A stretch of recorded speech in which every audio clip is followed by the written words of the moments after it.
There are moments in life that don't come with thunder or sirens, just silence deafening and final. The moment I became a burden in my daughter's eyes didn't come with an argument.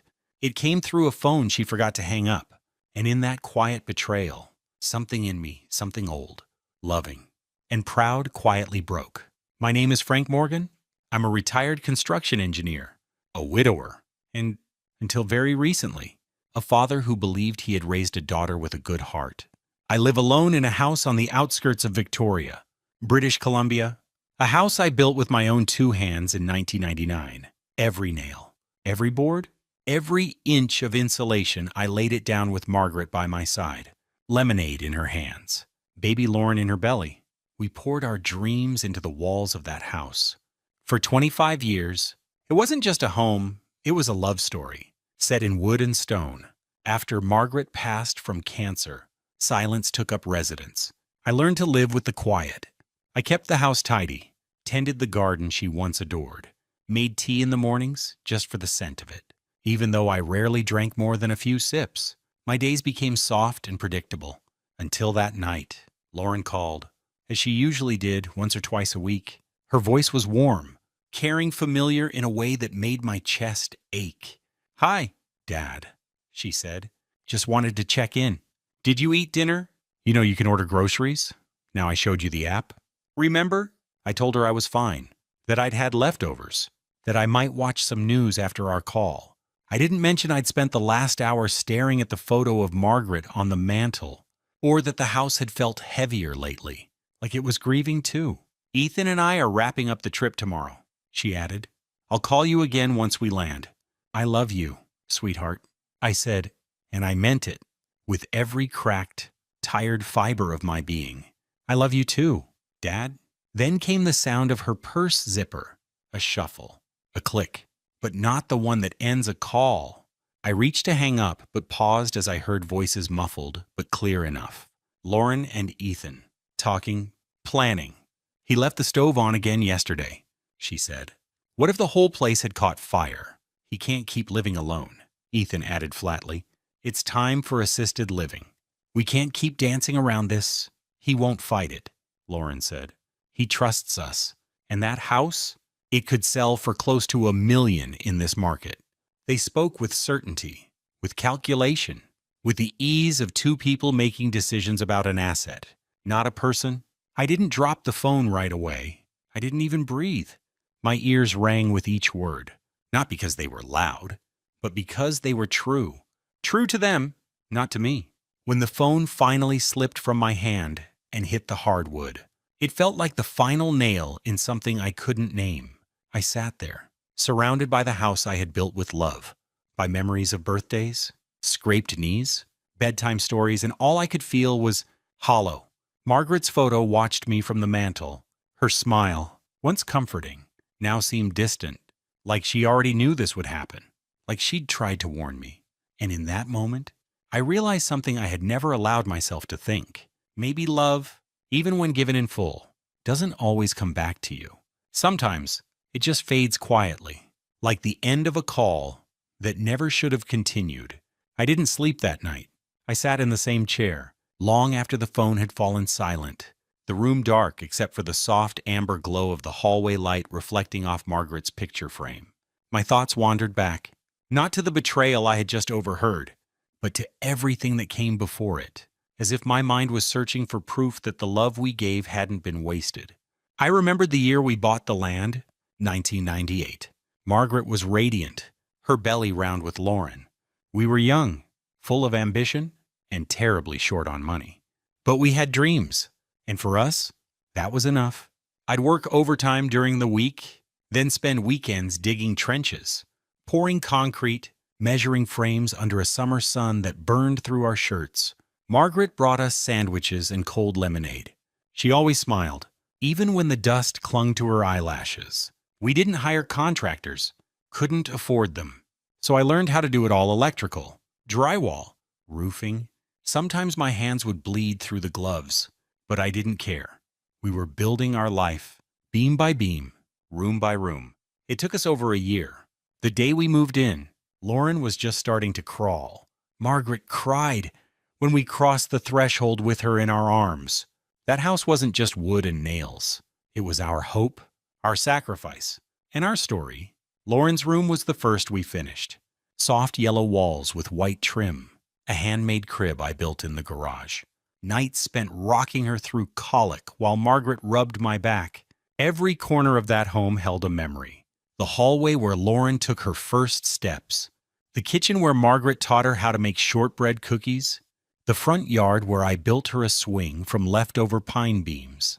We didn't have much money, but Lauren never knew. I took on extra jobs to cover her dance classes, school trips, braces. Margaret picked up substitute teaching gigs. Even when her chemo made her tired, we saved for years to help Lauren attend university. I still remember the tuition bills, $48,000 over 4 years.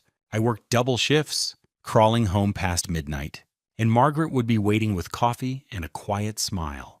She'd sit beside me as I paid bills at the kitchen table we'd built together. She deserves more than we had.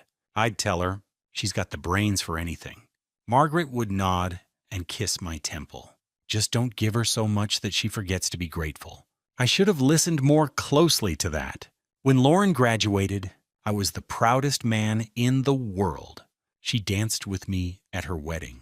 Her arms wrapped around me like she was still 5 years old. She whispered, "Daddy, I'll never forget what you've done for me." And I believed her. God help me. I believed every word. I co-signed her first car loan, helped her and Ethan with their down payment. When Ethan lost his job, they moved in temporarily while he looked for something new. I never asked for rent. I covered groceries, paid utilities, even fixed their car once for $3,000. They were family. That's what you do for family, isn't it? Back then, I thought I was helping them build their life, but now, as I stared into the stillness of my living room, I saw the truth I had refused to acknowledge. Somewhere along the way, I'd stopped being a father and become an asset. They hadn't just forgotten my sacrifices. They'd reduced them to numbers on a property listing. I looked down at my hands, the same hands that built this home, wiped Lauren's tears, held Margaret through her final breaths. They trembled now not with age, but with the weight of everything I had carried and everything I had just lost. I had given them everything, but I would not give them this house. Not like this. The house felt different the next morning. Not because anything had changed on the surface. The curtains still caught the early light in that golden hue Margaret used to love. The grandfather clock still ticked in its measured rhythm. My tea brewed the same way it always had, but something in the air had shifted. Or maybe it was something in me. I moved through the house like I was walking through a place I used to love. Now haunted by voices. Her voice, Lauren's, a burden. She called me a burden. Not directly, of course, but close enough, cold enough, careless enough for the word to stick to my skin like ash. The same mouth that once called me the best dad in the world now spoke of assisted living and asset value and acting, while he still trusts us. And she did. She knew I trusted her. That was the part that gutted me the most. She counted on it. I stood in the hallway outside her old bedroom, yellow walls, the white bookshelf I built for her 16th birthday, still filled with yearbooks and photos she'd never come back for. I looked at the space and tried to find the daughter I remembered. The girl with scraped knees and crooked ponytails who used to climb into my lap while I read bedtime stories. The girl who once cried when I missed her school play because I was stuck on a construction site pouring concrete in the rain. That girl was gone. And the woman who had replaced her, she hadn't just forgotten. She had calculated. As I walked into the kitchen, I thought about the countless little kindnesses that had become invisible over the years. Groceries quietly covered when Ethan lost his job. Power bills paid without being asked. Repairs handled before they even noticed anything was broken. When Lauren said, "Dad, we'll pay you back," I believed her. When Ethan called me the most generous man in British Columbia, I smiled like a fool. There was no malice in their tone. That was the most terrifying part. It was casual, efficient, as if this had been discussed for weeks, as if I was the last one to know I'd been cut from the cast of their lives. I turned and looked at the kitchen counter Margaret had chosen, speckled gray with golden veining. I installed it myself, measured 3 times to get it right. She said it reminded her of the ocean on a sunny day. Every time I made coffee there, I thought of her standing in a housecoat, humming quietly. That countertop wasn't just granite. It was a piece of her, of us.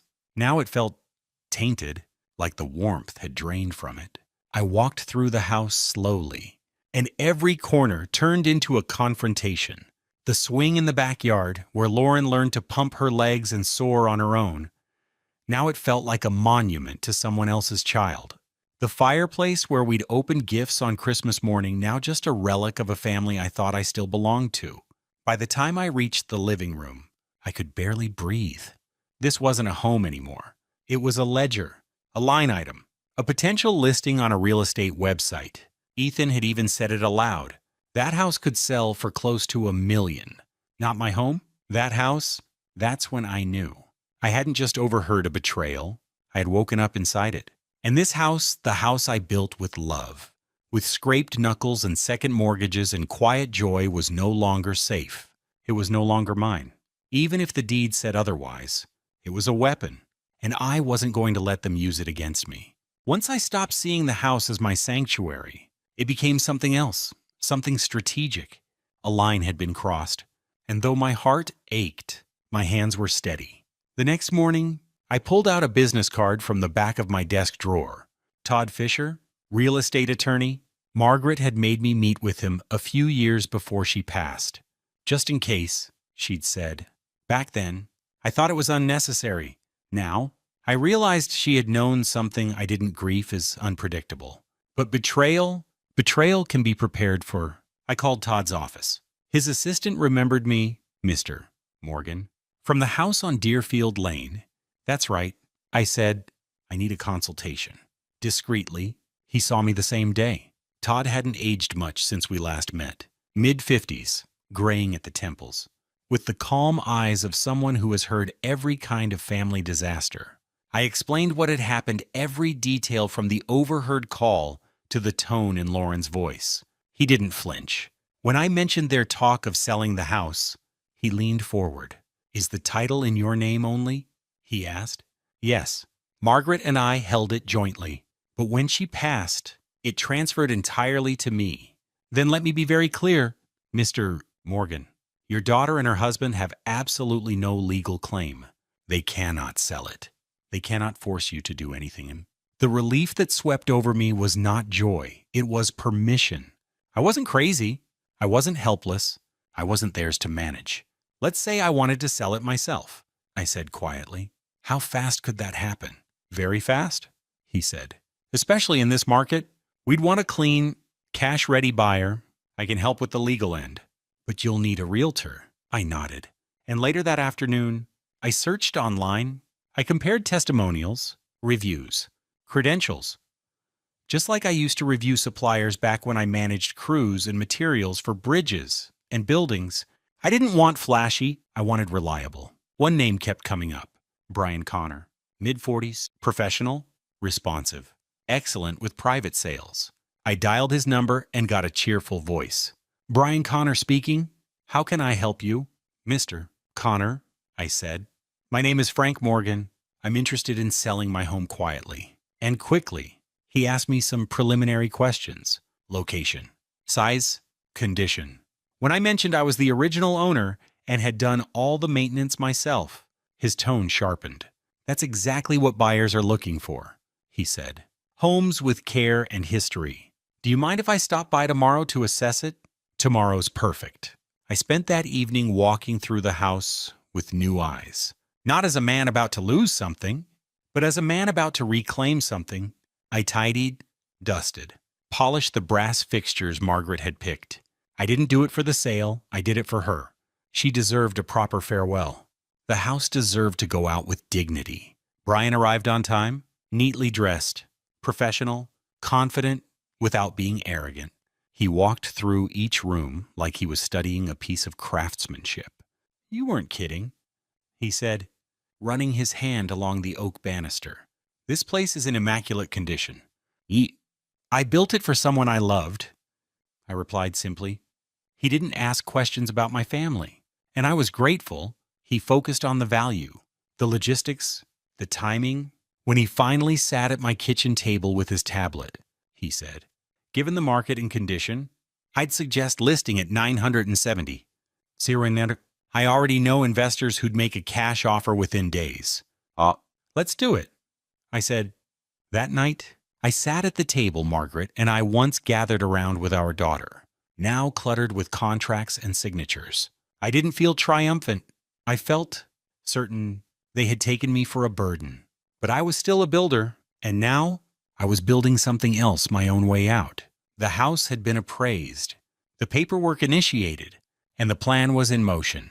But it didn't feel like a victory. It felt like cleaning up after a storm, methodical, necessary, and quietly painful. I started in the hallway closet, where Margaret kept our winter coats. Hers still hung there, lavender wool with the buttons she loved. I ran my hand down the sleeve, then folded it carefully into a box I labeled Keep. Not for the next place, but for memory.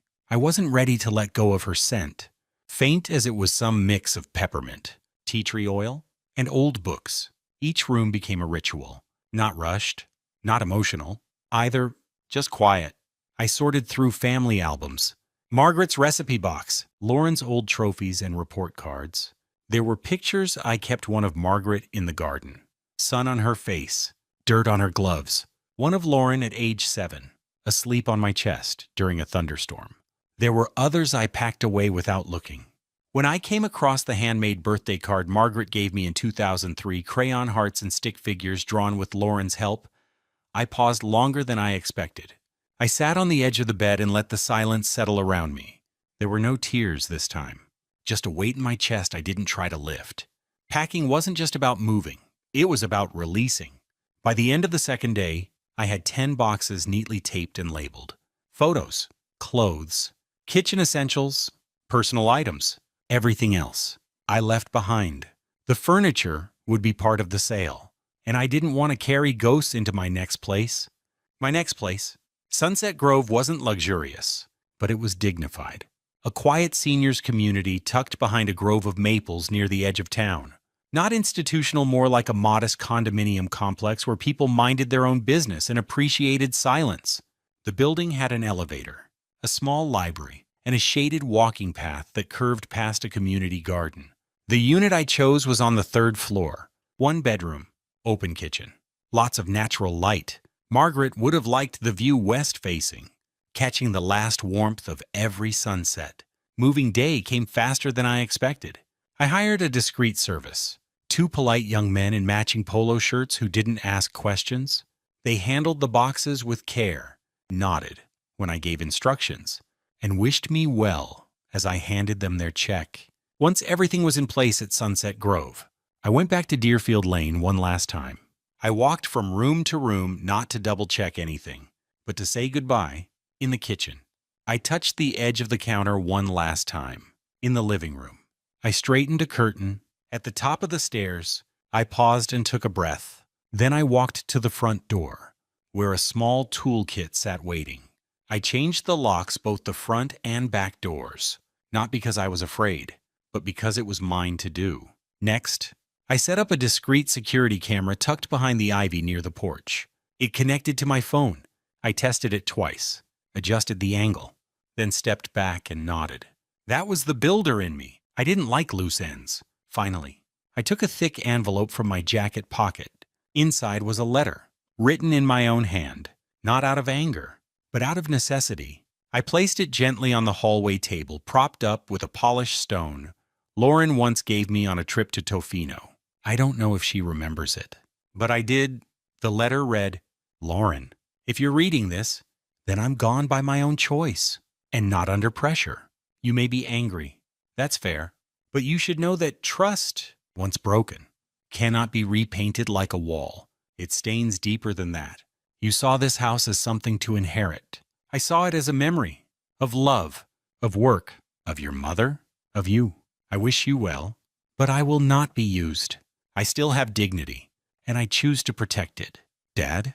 I stood in the doorway, took one last look, then closed the door behind me, not with sadness, but with resolve. The house I had built was no longer mine. Not emotionally, not spiritually, but the life I was about to build, that was mine again. 3 days later, Lauren and Ethan pulled into the driveway on Deerfield Lane in a sleek rental SUV, their vacation tans still fresh, sunglasses perched on their heads. Expressions relaxed until they reached the front door. The key didn't work. Lauren jammed the key into the lock for the third time, twisting hard. Nothing. She stepped back, breathing heavily, brows furrowed in confusion. He changed the locks, she muttered. Ethan tried his key, more forcefully. Still nothing. What the hell is this? They exchanged a look, half confusion, half unease. The door, which had always opened with ease, now stood as a barrier, one they hadn't expected. Lauren spotted the envelope on the entry table. Through the glass, her name, bold and unmistakable, propped by a smooth stone. Her stomach dropped. They rushed to the side door, still unlocked. Inside, the house was eerily pristine, cold, empty. Too clean? Lauren snatched the letter. Her fingers trembled slightly as she opened it. She began to read, lips moving, eyes scanning quickly. With each line, her face drained of color, then flushed with red. Ethan leaned in. Well? She didn't answer. What's it say? He repeated, voice sharper. She shoved the letter at him, as if it burned her fingers. Read it. He took it, eyes narrowing. As he read, his nostrils flared. You may be angry. That's fair. But you should know that trust, once broken, cannot be repainted like a wall.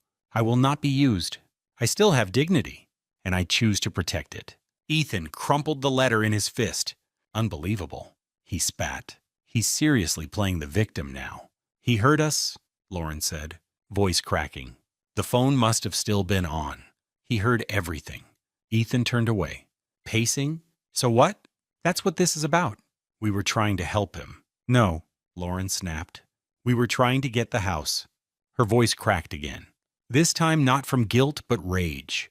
We were going to pressure him into signing power of attorney. Ethan, we didn't ask. We decided because he's not capable of living here anymore, Ethan shouted. He could have set the damn place on fire. Lauren stared at him. You weren't worried about fire. You were looking up condos downtown before we even called him. Ethan turned on her. And you didn't stop me. You agreed? Don't stand there pretending you were some noble daughter. Her face flushed. I trusted that he'd just go along with it, like he always did. Exactly. Ethan's voice rose. That was the plan. We make the decision, sell the house, move on. Done. Silence fell. For the first time, the truth sat between them, ugly, undeniable. They hadn't been trying to help. They hadn't acted out of love. They had made calculations. The man who built this house, who raised Lauren, who buried his wife alone, had been reduced, in their minds, to a logistical inconvenience with equity. Lauren sank into the armchair, the same one her father used to sit in to read bedtime stories. He was never going to give it to us, she whispered, because he didn't want to. Ethan barked. He left. He changed the locks. He left a damn letter. What kind of father does that? Lauren looked at him, suddenly hollow. The kind who finally figured out what his daughter had become. They didn't speak after that. The house offered nothing now. No warmth. No forgiveness. Just silence. And one truth, as sharp and permanent as the keys that no longer worked. They hadn't lost the house. They had lost the man who made it a home. The soft chime of a motion alert blinked on Frank's phone. Front porch activity detected. He turned his head slowly, placing his teacup down on the small oak table in the corner of his new apartment. The screen lit up with a familiar scene, his old front door, polished brass handle catching the afternoon light. And just beyond it, Lauren and Ethan, they were trying their keys. Frank didn't move. He simply watched. Lauren tried first, then looked confused. Ethan took over, more forceful, impatient. Frank saw the moment realization hit. The locks were changed. He saw Lauren's shoulders tense, Ethan's jaw set. And then, through the wide hallway window, he watched Lauren notice the envelope. She stared at it like it was something foreign, something dangerous. Frank saw her pause. Her eyes widened. Then the camera lost view. He leaned back, sighing quietly, not in relief, not in satisfaction, just the kind of sigh a man lets out when he sees the end of something arrive exactly as he knew it would. He didn't need the audio. He knew exactly how that conversation would go. He could imagine the lines, the blame, the cracks, the excuses dressed up as concern. But even through the glass of a screen, what struck him most was their faces not angry, not broken, just entitled. Not once had they hesitated before trying the door. Not once had Lauren looked around and thought, maybe I shouldn't have done what I did. Maybe he heard more than I meant to say. Frank closed the app and let the phone rest on the table. The room around him was small but warm. The late sun filtered through soft linen curtains, casting gold across the walls. His new space smelled faintly of lavender and old wood. Margaret would have liked it. There was a simplicity to this life. No grand staircase, no long hallways, just enough room for what mattered. He sat in silence for a while, letting the moment settle. He wasn't angry. He'd carried enough of that in his life. He had laid brick and steel across decades, buried a wife with his own hands, and built a home that he thought would protect his family from the world. He never expected he'd have to protect himself from them. But he wasn't bitter, just tired. What hurt wasn't what they had done, it was what they hadn't. They hadn't listened. They hadn't paused. They hadn't remembered. Lauren once looked at him like he could fix anything.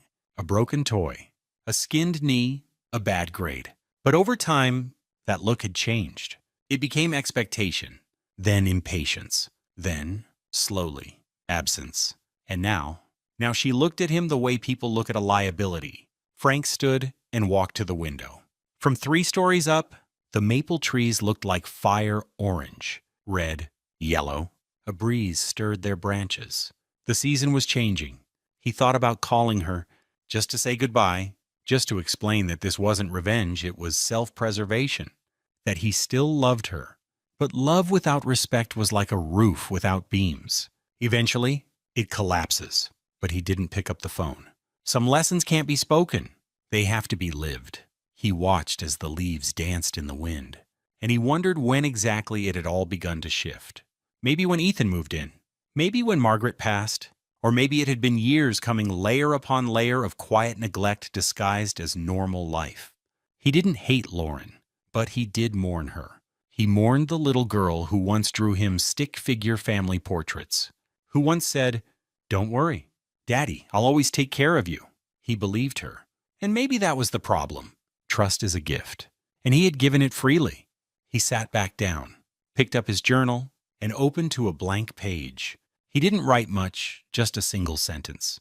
Letting go is not the same as giving up. Sometimes, it's the only way to stay whole. Then he closed the book and made himself another cup of tea. Outside, the wind picked up. And inside, for the first time in a long time, Frank felt peace.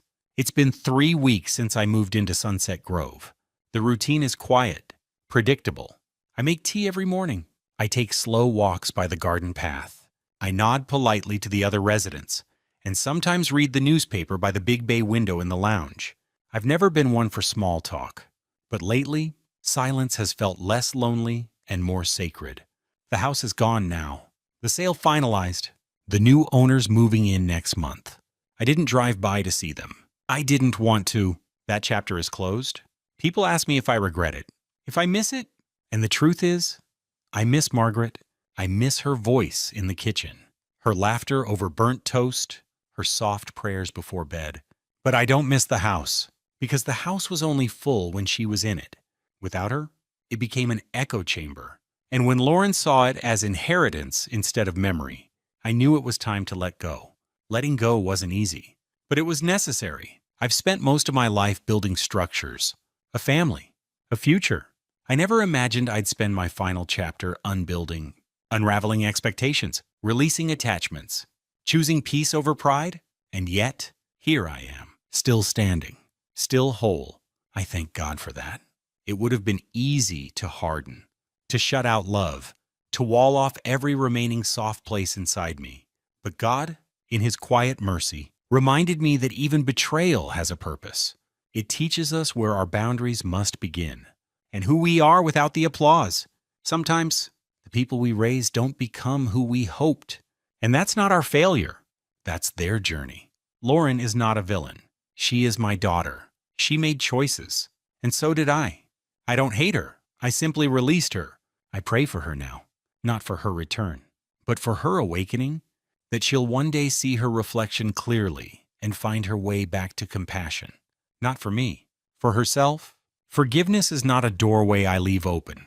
It's a window I keep clean. If she knocks, I will hear it, but I will not stand by the door waiting, because life is short and peace is costly. It took me 74 years to understand that love must have boundaries, that kindness must come with discernment, and that sometimes the greatest act of love is leaving. I sit now, writing this with the sun setting beyond the trees. The sky is a wash of gold and rose, softening into indigo. Wind stirs the chimes outside. They sound like Margaret's voice when she hummed. I close my eyes, and I say, quietly, "Thank you, Lord." Not because things went how I wanted, but because I finally stopped pretending they would. God doesn't promise us comfort. He promises us presence. And here, in this small room with its quiet walls and modest view, I feel Him more than I ever did in the big house. I found a different kind of wealth, a slower rhythm, a gentler faith, a deeper stillness. And if you're hearing this, whoever you are, wherever you are, let me offer this. If love begins to hurt more than heal, let go. If your worth is questioned by those closest to you, step back. And if you've built your life around people who see you as useful, not beloved, choose yourself, choose peace, choose God, because dignity is holy and peace is the kindest goodbye. If this story touched, you share it. Not for me, for someone else who may need to hear. You're not alone.